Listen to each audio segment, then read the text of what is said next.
3. Primera Corintios capítulo 3 para una lectura bíblica.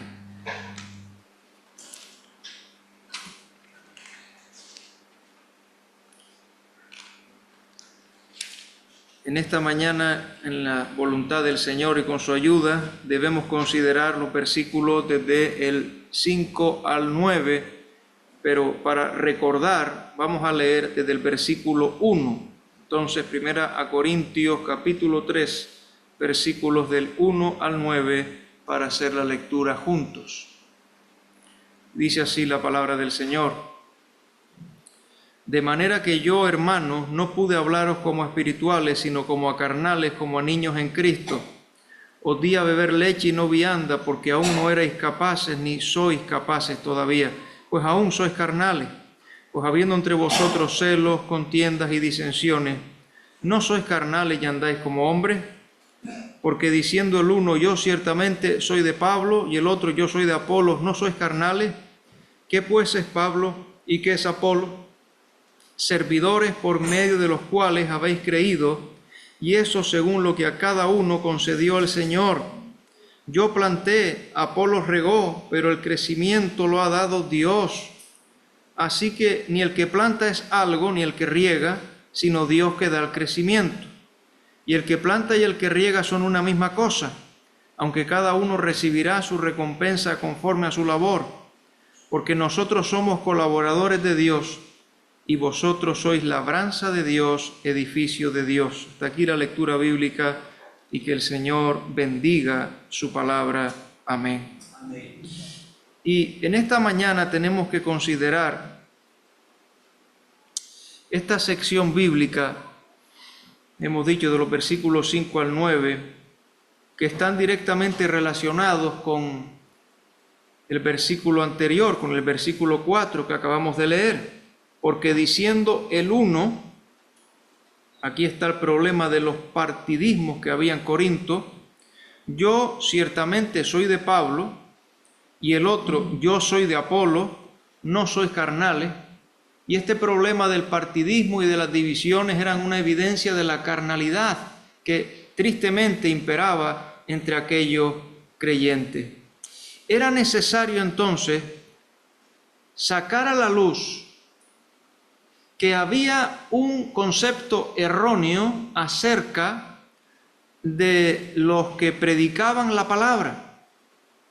Había un concepto equivocado, un concepto no adecuado acerca de los que enseñaban o predicaban la palabra. Los creyentes en Corinto no estaban entendiendo cuál era la condición ni cuál era la función de los que predican la palabra.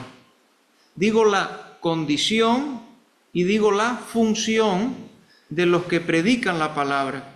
Quizá incluso tampoco entendían la naturaleza misma de la iglesia local, porque estos tres son los aspectos que se plantean en este pasaje. Por un lado, ¿cuál es la condición de los que predican la palabra?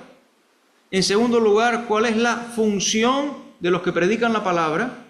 Y en tercer lugar, ¿cuál es la naturaleza de la iglesia local que está relacionada con esa función y con esa condición? La pregunta en el versículo 5 dice, ¿qué pues es Pablo y qué es Apolos? ¿Qué son realmente esos dos hombres? Se trataba de preguntarles, de hacerles reflexionar si había algún valor personal para que les convirtiesen en cabecillas de grupos, para que les convirtiesen en germen de partidos, en cabezas de divisiones que aún ellos mismos no querían serlo, ni lo pretendían. No había entre ellos, como hemos de ver, rivalidad, pero tampoco debería haber en la iglesia favoritismos en ese sentido. Favoritismos para favorecer al uno y menospreciar al otro, para ensalzar al uno y para dejar al otro por los suelos. ¿Qué es Pablo y qué es Apolo? Bueno, el versículo 7, que luego hemos de hablar un poquito más de él, dirá que ni el que planta ni el que riega son algo. Y esa es una alusión a Pablo y Apolo. Pero luego los versículos 21 a 23 que sí vamos a leer dicen: así que ninguno se gloríe en los hombres, que era lo que estaba ocurriendo, porque todo es vuestro, sea Pablo, sea Apolo, sea Cefas, sea el mundo, sea la vida, sea la muerte, sea lo presente, sea lo porvenir, todo es vuestro, y vosotros de Cristo y Cristo de Dios. Nadie se gloríe en los hombres. Ahora bien, ¿cuál era la condición o cuál es la condición de los predicadores en medio de la iglesia local? Versículo 5, ¿qué nos sigue diciendo? ¿Qué pues es Pablo y qué es Apolo? ¿Cuál es la condición de los predicadores? ¿Qué dice ahora? Hay una sola palabra, pero tenemos que remarcarla. ¿Cuál es esa palabra? Dice servidores, servidores.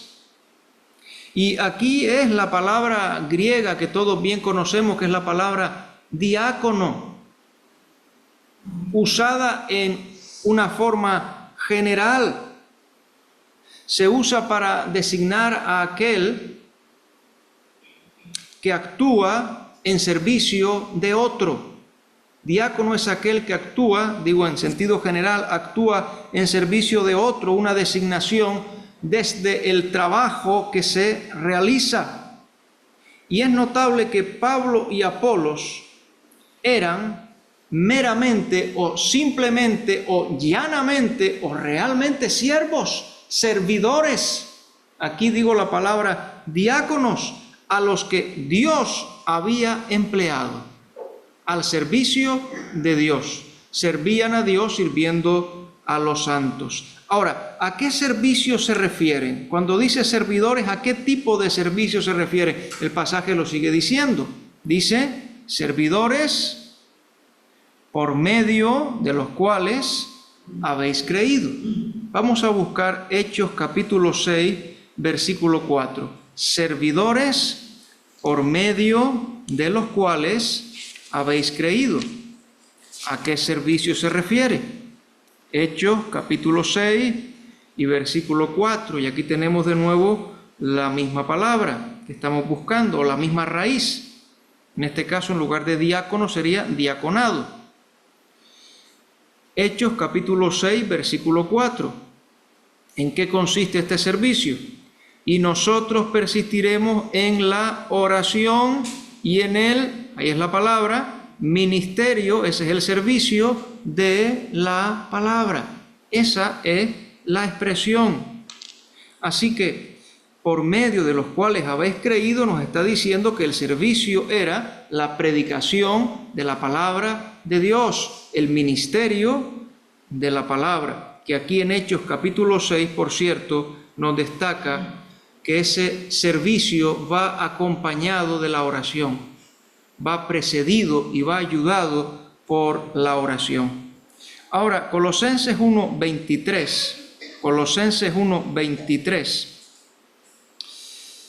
de nuevo veremos aquí la palabra diácono en este sentido del servicio de la predicación o del ministerio de la palabra. Colosenses 1:23. Colosenses 1:23.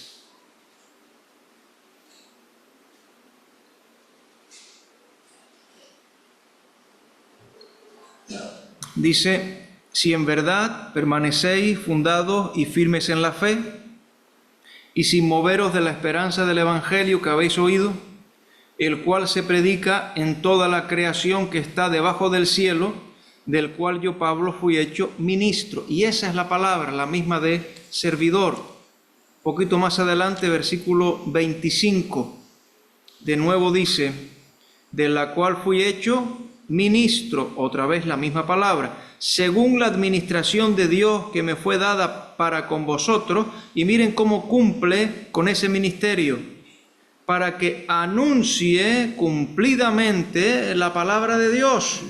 Así que este servicio se lleva a cabo si se anuncia cumplidamente la palabra de Dios. Y antes en Hechos dijimos que se cumple también en oración o en dependencia del Señor, buscando su rostro, su guía, su ayuda. Lo mismo para Timoteo en Primera a Tesalonicenses capítulo 3.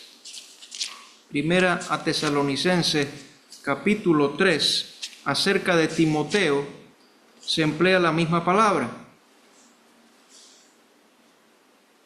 Primera Tesalonicense, capítulo 3 y versículo 2. Primera a Tesalonicense, capítulo 3 y versículo 2. Y enviamos a Timoteo, nuestro hermano, ahí tenemos la palabra que estamos buscando, servidor de Dios y colaborador nuestro. Y aquí hago un paréntesis, porque nuestro pasaje empieza por servidor y terminará por colaborador.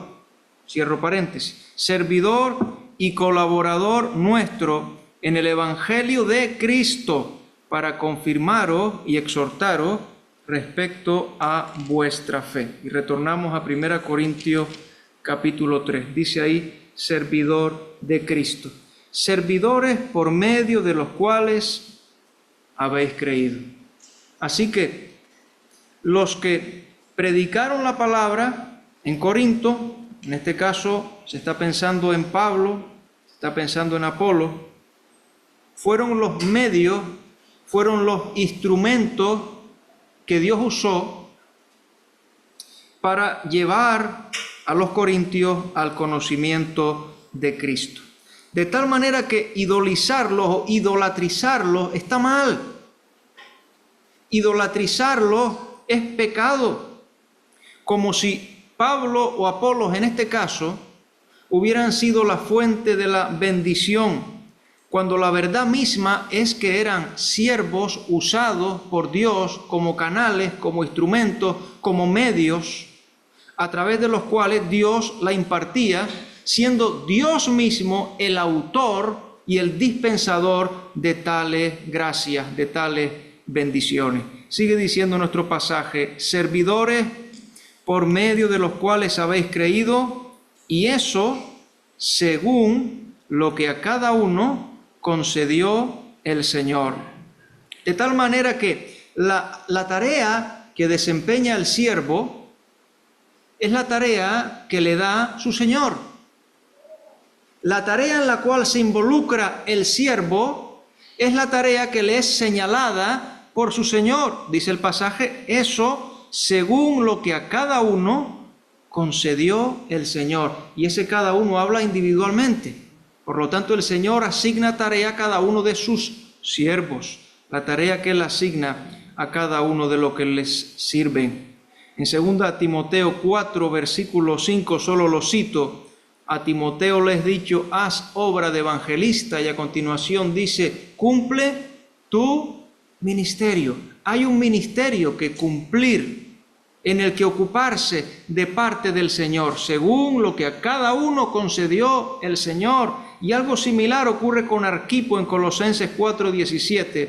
Decid a Arquipo, mira que cumplas el ministerio que recibiste en el Señor. Así que la asignación de ese servicio no es una cuestión personal, no es una preferencia, no es algo de petición, sino es la voluntad de Dios, según lo que a cada uno concedió el Señor.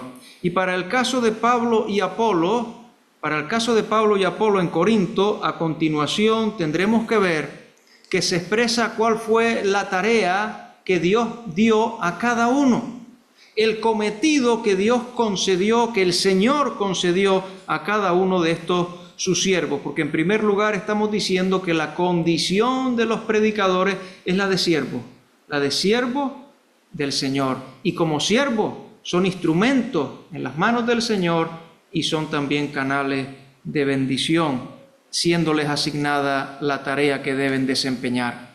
Pero en segundo lugar, y la mayor parte de nuestro pasaje se detiene en este punto, los versículos 6 hasta el principio del versículo 9, tenemos la función de los predicadores.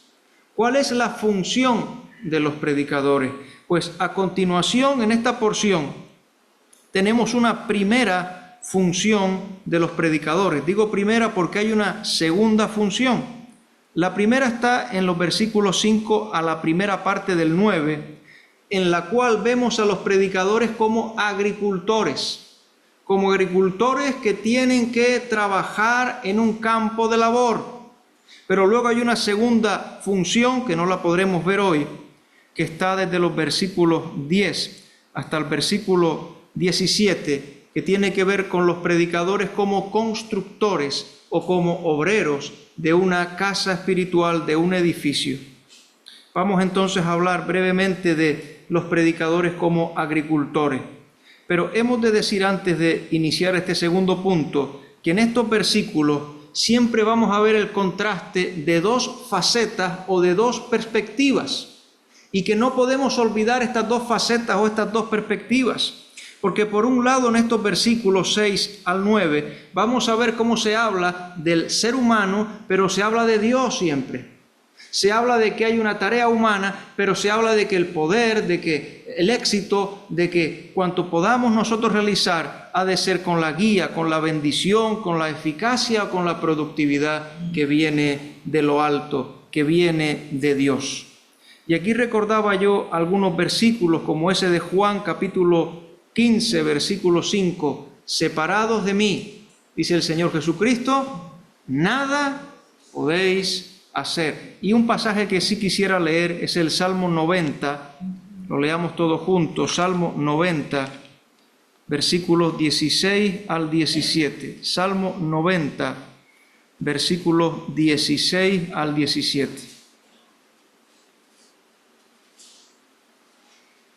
Salmo 90, 16 al 17, donde dice, aparezca en tus siervos tu obra. Fíjense, es la obra de Dios. Y tu gloria, la gloria de Dios, sobre sus hijos. Sea la luz de Jehová, nuestro Dios, sobre nosotros, y la obra de nuestras manos confirma sobre nosotros, sí, la obra de nuestras manos confirma. ¿Cuál es la función de los predicadores? Decimos la de ser agricultores, versículo 6, 1 Corintios 3, versículo 6, y dice, yo planté, Apolos regó. Pues como agricultores tienen que involucrarse en una tarea asignada. Acabamos de leer que según lo que a cada uno concedió el Señor, pues en el caso de Pablo le fue concedido por el Señor la tarea de abrir surco en Corinto, de sembrar la buena semilla, la semilla que es la palabra de Dios. El sembrador, el que siembra la palabra, la semilla es la palabra de Dios. Así Pablo dice, yo planté. Esto está recogido en Hechos capítulo 18, donde solo vamos a leer 2 versículos, Hechos 18, pero sería bueno leer un poquito más, quizá del 1 al 21, pero vamos a leer solo 2 versículos, Hechos 18, versículo 5, para notar esa acción de plantar, de predicar el Evangelio, de abrir surco en Corinto. Hechos 18, versículo 5, donde dice, y cuando Silas y Timoteo vinieron de Macedonia, Pablo estaba entregado por entero a la predicación de la palabra. Miren qué expresiones tan hermosas, entregado por entero a la predicación de la palabra. Aquí Pablo está plantando, testificando a los judíos que Jesús era el Cristo, ese era su mensaje. Versículo 11 ahora dice, y se detuvo allí 1 año y 6 meses. ¿Y qué hizo ese año y 6 meses? Estuvo enseñándoles la palabra de Dios. He aquí Pablo plantando. Pero el pasaje sigue diciendo que Apolos regó. No perdamos Hechos capítulo 18, porque en el versículo 27 podemos notar algo acerca de Apolo. Ya Pablo no está en Corinto, ya Pablo ha tenido que marcharse. Pero miren acerca de Apolo, se dice versículo 27, y queriendo él pasar a Acaya, hubo un anhelo en el corazón de Apolo. Este anhelo hubo de ponerlo el Señor, el anhelo de pasar a Acaya. Los hermanos le animaron, escribieron a los discípulos que le recibiesen, y hay una carta de recomendación, y llegado él allá, dice ahora, fue de gran provecho a los que por la gracia habían creído. Así que Apolo regó, Apolo regó con su predicación y con su enseñanza, y dice aquí que fue de gran provecho. Hubo edificación en el pueblo de Dios. Hubo confirmación en la fe en el pueblo de Dios. Hubo ese ánimo de Dios. Apolo fue ciertamente usado por el Señor hablando la palabra. Y dice el 28, porque con gran vehemencia refutaba públicamente a los judíos, demostrando por las Escrituras que Jesús era el Cristo. Y tenemos que pensar que entonces Apolo, que era un hombre poderoso en las Escrituras, abriría el Antiguo Testamento y cómo hablaría de Cristo aquí en los profetas, aquí en los salmos, aquí en tal lugar, y todo eso fortalecía la fe de los discípulos, les confirmaba en la fe la predicación de Apolo. Fue de gran ayuda para los creyentes. Apolo regó. Y si me permiten pararme aquí un momento, hermanos, debo decir o quiero decir que Dios usa la predicación de la palabra. Dios usa la enseñanza de la palabra y que por tanto es importante para la iglesia estar presente y escuchar la predicación de la palabra. Como aquí ocurre con la llegada de Apolo, es importante asistir, es importante escuchar con atención la palabra que es predicada, así como Dios usó aquí a Apolo. Y nuestro pasaje sigue diciendo, 1 Corintios capítulo 3, versículo 6, dice que yo planté, Apolo regó, pero el crecimiento lo ha dado Dios. Y nosotros, hermanos, hemos de decir también necesitamos crecer. Y también necesitamos que Dios nos bendiga a través de su palabra, expuesta por los hermanos a los cuales Él llama a predicar. Y Él pone la carga de enseñarnos la palabra. El crecimiento lo ha dado Dios. Ahora, estas son palabras hermosas porque vemos al hombre, vemos a Pablo y vemos a Timoteo. Los corintios solo estaban viendo a Pablo o estaban viendo a Apolo, Pablo y Apolo. Pero Dios era el que estaba suscitando el crecimiento. Dios era el que estaba obrando. Dios era el que estaba usando a sus siervos. Dios ha dado el crecimiento y ciertamente en Corinto había una congregación numerosa. Había mucho pueblo de Dios en Corinto. Se habían convertido en la predicación de Pablo. Dios había dado el crecimiento. Había gran provecho para los discípulos por la enseñanza de Apolo, pero Dios había dado el crecimiento. Plantar y regar son maravillosos conceptos del servicio. Y por supuesto hemos de decir que servir es trabajar y trabajar es sacrificio, como plantar y regar lo son para el agricultor. Pero todo es en vano si Dios no interviene. Y con su poder y por su poder y su gracia hay vida y hay crecimiento. Así que Pablo de repente, guiado por el Espíritu Santo, hace que la mirada sea elevada más arriba. La mirada de los corintios tenía que elevarse más arriba, tenía que elevarse a Dios, que había dado el crecimiento. El autor de toda bendición y toda buena dádiva y todo don perfecto desciende de lo alto del Padre de las luces, en quien no hay sombra de mudanza ni de variación. El himnólogo escribe: sembraré la simiente preciosa del glorioso evangelio de amor. Sembraré, eso es persistencia, repite 2 veces, mientras viva, pero dejaré el resultado al Señor. En el libro de Nehemías vamos a mirar 2 versículos nada más rápidamente, porque el reloj es un enemigo tenaz y persistente. En el libro de Nehemías, el capítulo 6, hay 2 expresiones, Nehemías capítulo 6, que recordaba al meditar en esto. Nehemías capítulo 6, porque aquí también está esa doble perspectiva, la perspectiva invisible y la visible. No nos podemos quedar solo con la visible, tenemos que mirar también la invisible. Nehemías 6, versículo 3. Aquí Nehemías está respondiendo a los adversarios y diciendo que él nada tiene con ellos, ni ellos con él, ni con la obra de Dios. La necesidad de separación del mundo. Dice Nehemías 6:3: y les envié mensajeros diciendo, yo hago una gran obra, yo hago una gran obra. Y no puedo ir porque cesaría la obra dejándola yo para ir a vosotros. Ahora miren el versículo 16. Versículo 16. Yo hago una gran obra. Noten lo que dice ahora. Y cuando lo oyeron todos nuestros enemigos, temieron todas las naciones que estaban alrededor de nosotros y se sintieron humillados y conocieron que por nuestro Dios había sido hecha esta obra. ¿Por quién había sido hecha aquella obra? Por nuestro Dios. Pablo plantó, Apolo regó, pero Dios dio el crecimiento. El crecimiento lo ha dado Dios en el pasado. Ahora, antes de entrar en el siguiente versículo, el versículo 7 de 1 Corintios 3, vamos a notar que aquí está en tiempo pasado, ¿verdad? El crecimiento lo ha dado Dios.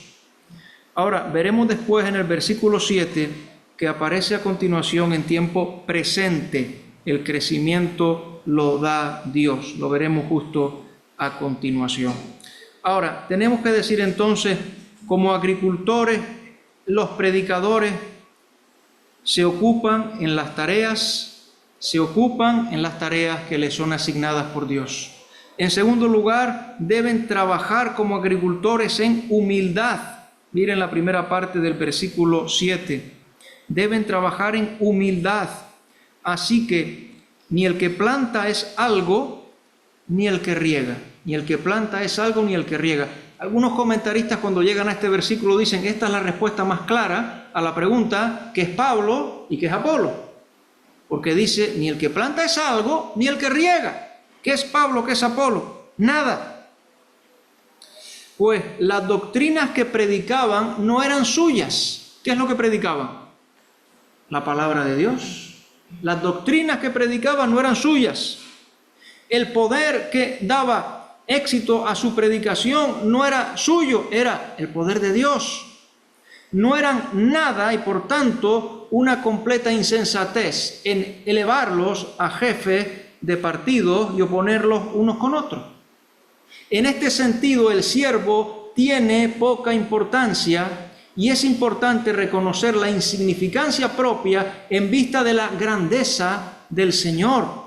Sigue diciendo el versículo, sino Dios que da el crecimiento. Por tanto, la humildad tiene que prevalecer la humildad y tiene que tributarse a Dios toda la gloria. Tiene que tributarse a Dios siempre toda la gloria. Si en algún momento fuera posible que algún siervo llevara a cabalidad su cometido, si en algún momento fuera posible que un siervo llevara a cabalidad su cometido, la Escritura dice que cuando hayáis hecho todo lo que se os ha mandado hacer, ¿qué tenéis que decir? Siervos inútiles somos, si hubiéramos llevado a cabalidad todo lo que nos hubiera dado. Solo Dios es el importante. Solo la gloria tiene que ser para Dios.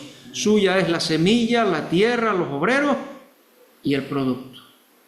Solamente de Dios. Pero algo destacado en este versículo, además de hablar de la humildad del siervo y de la gloria para Dios, es el hecho de que dice en este versículo, Dios da el crecimiento. En el versículo anterior no dice Dios da el crecimiento, sino dice Dios ha dado el crecimiento, mirando hacia atrás. Ahora, hoy, Dios da el crecimiento. ¿Pablo está en Corinto ahora?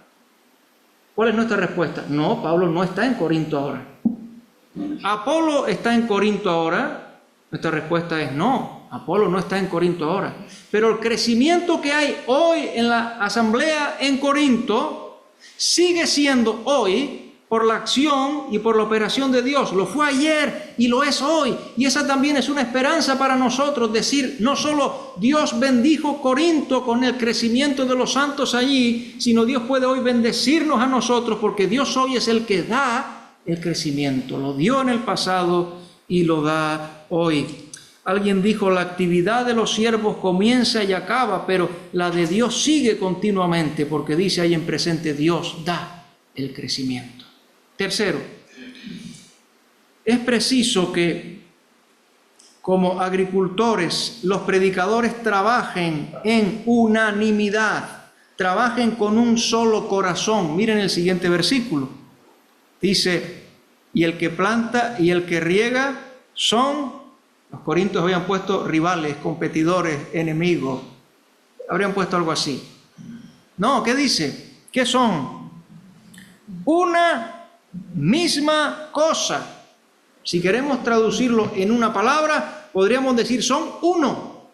Una misma cosa o son uno. Es decir, tienen un solo corazón. No trabajan en discordia, no trabajan en competitividad, no trabajan en rivalidad, son uno. Su trabajo es uno, hermanos, porque es tan necesaria la labor de Pablo como la labor de Apolo. Si el grano no hubiera sido plantado, no serviría de nada el riego. Si no se riega, se habría quedado la semilla sin poder surgir. El trabajo de uno tan necesario como el del otro, y no debe ser subestimado el trabajo del uno por el del otro. Hay unidad, una identidad, un idéntico objetivo, una misma perspectiva, unas metas en común y un solo corazón, unánime sintiendo una misma cosa y un solo corazón. Servimos por amor al Señor. El predicador tiene que servir por amor al Señor y amando a los hermanos y amando la obra de Dios. La iglesia estaba dividida respecto a los enseñadores humanos, pero los siervos de Dios son uno. ¿Cómo no debe ser la iglesia también en propósito y en acción una? Miren 1 Corintios 1, versículo 10. 1 Corintios 1 y versículo 10.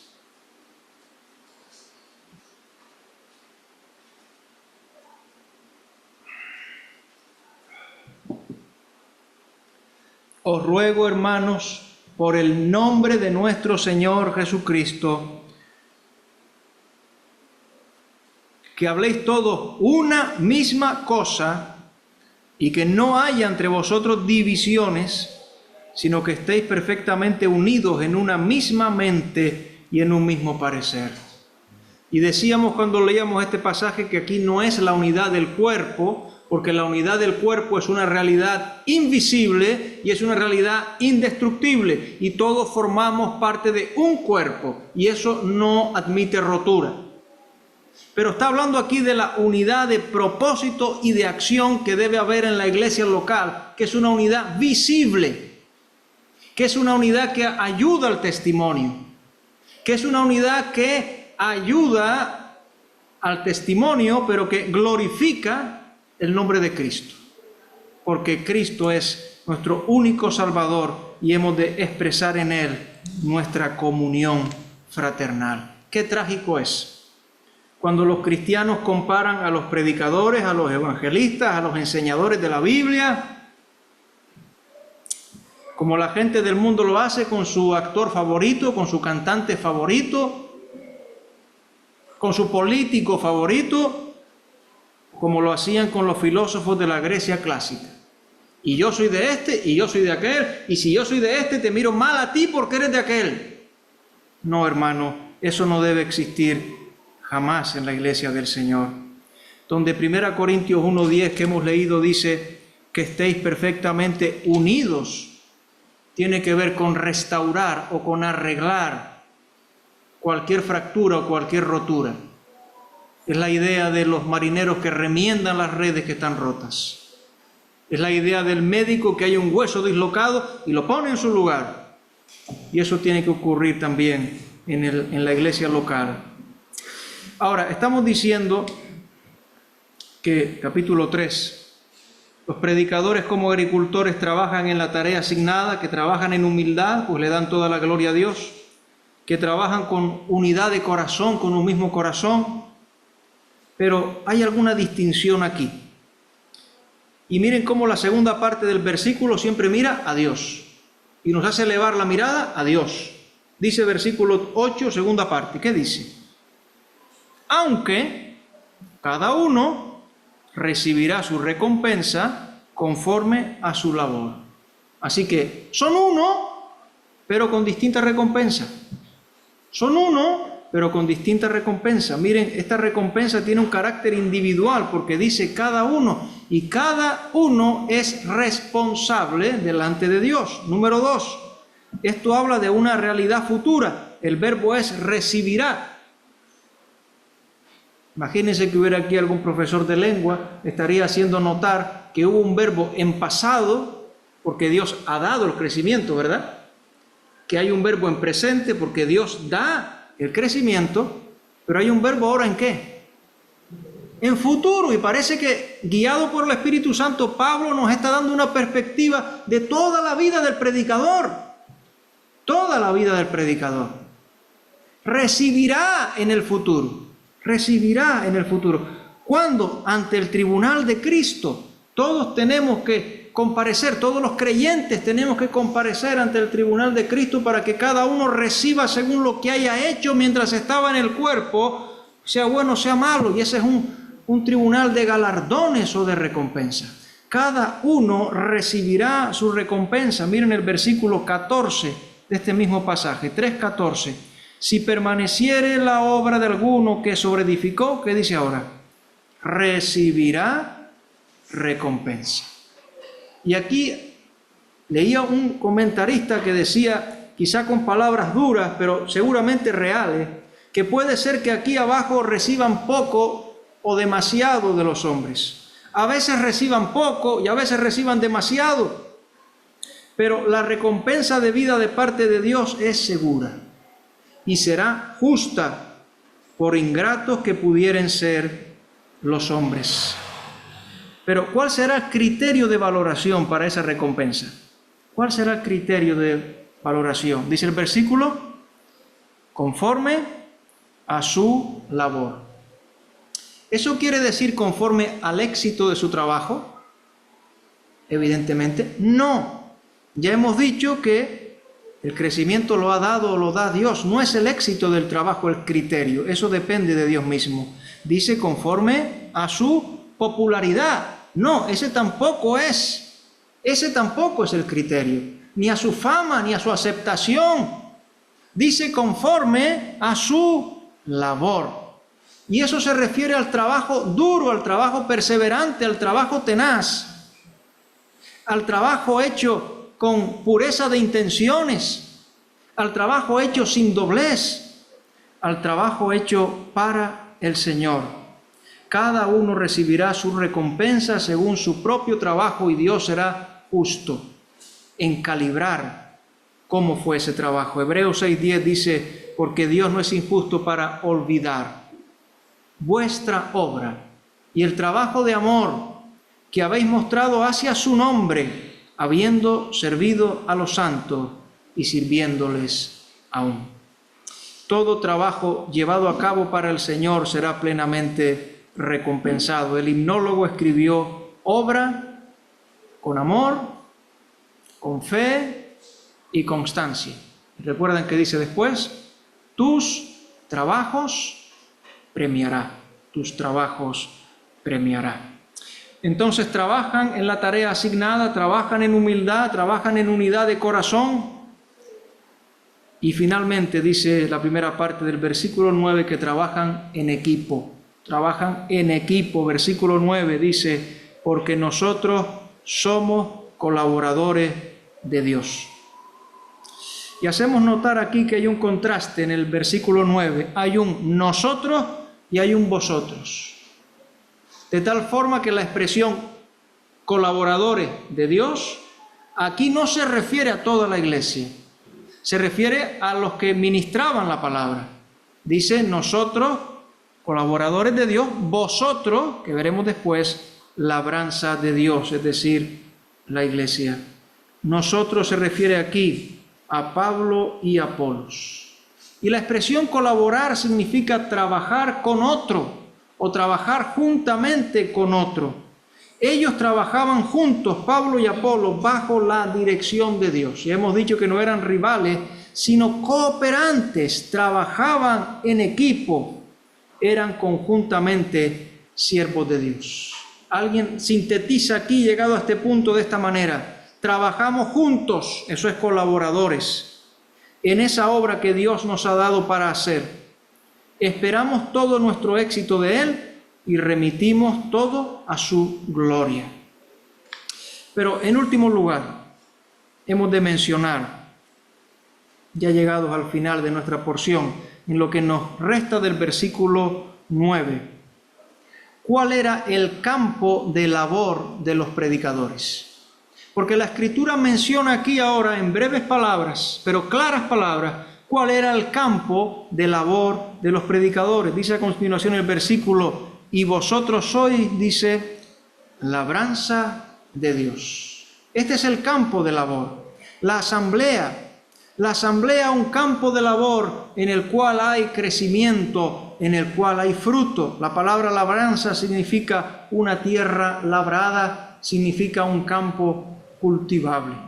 Hay un himno que seguro ustedes bien conocen que dice: si yerma hoy ves tu vida con dolor, labranza serás del Señor. Un campo cultivable, una tierra labrada, el campo de cultivo donde se planta, donde se riega y donde se ve el crecimiento para la gloria de Dios. Ahora, hemos de decir aquí entonces, labranza de Dios, que la iglesia no pertenece a los hombres, ni es una organización humana, es un campo de labor adquirido por Dios para sí. Por tanto, cuanto se haga en contra de la unidad y del crecimiento santo de la iglesia, será una lucha contra el propósito y contra la voluntad misma de Dios. Finalmente dice el versículo: edificio de Dios, y en este caso no nos vamos a poder detener, porque serán los versículos siguientes donde se desarrolle esta segunda imagen de la iglesia como edificio, y en este caso de los predicadores como constructores o como obreros. Pero sí digamos algo para finalizar. Los corintios, con sus partidismos, estaban glorificando a los hombres y no a Dios. Pero en este texto último, el versículo 9, vamos a resaltar solamente dos palabras para concluir. Nosotros somos colaboradores. ¿Cuáles son las dos palabras que vienen ahora? ¿Se han notado? De Dios. Y vosotros sois labranza. ¿Qué dice ahora? De Dios. Edificio, ¿qué dice? De Dios. Con un marcado énfasis a que todo esto es de Dios, de tal manera que los colaboradores eran de Dios, la labranza de Dios y de Él el edificio. ¿Qué había por tanto de Pablo o de Apolo para que los corintios hicieran partidos de ellos? Con estas palabras se nos invita una vez más a exaltar a Dios, a bendecir el nombre de Dios, a elevar nuestra mirada a Dios, al cielo, y a rendirle a Él todo culto, todo honor y toda gloria, lo que somos y tenemos. Todo es nuestro en Él. Pues hermanos, que el Señor bendiga su palabra. Amén.